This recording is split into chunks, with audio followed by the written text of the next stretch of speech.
এই বিষয়গুলো নিয়ে কাজ করছি। প্রথমত যে আমি 3টা জায়গায় আমি কাজ করে যেতে চাই। একটি হচ্ছে আমার মাদারীপুর জেলার উন্নয়ন, দ্বিতীয় হচ্ছে আমি নারীদের জন্য, আপনারা জানেন দীর্ঘ 10 বছর আমি ইডেন কলেজের ছাত্র নেতৃত্ব দিয়েছি।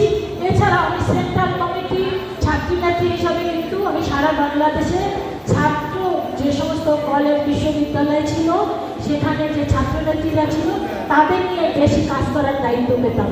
সে কারণে আমার একটা দীর্ঘদিনের প্র্যাকটিক্যাল অভিজ্ঞতা আছে মেয়েদের সমস্যা এবং সমাধানের ব্যাপারে।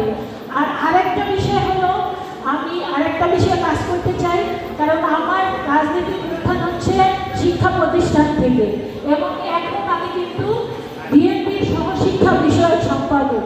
আমি জানি শিক্ষাই জাতির মেরুদণ্ড, এবং এই শিক্ষাকে ভিত্তি করে রাষ্ট্র সমাজকে যদি এগিয়ে নেওয়া যায় তাহলে সেই রাষ্ট্র খুব দ্রুত উন্নতির শিখরে যেতে পারে। সেই কারণে আমি চাই আগামী দিনে মাদারীপুরের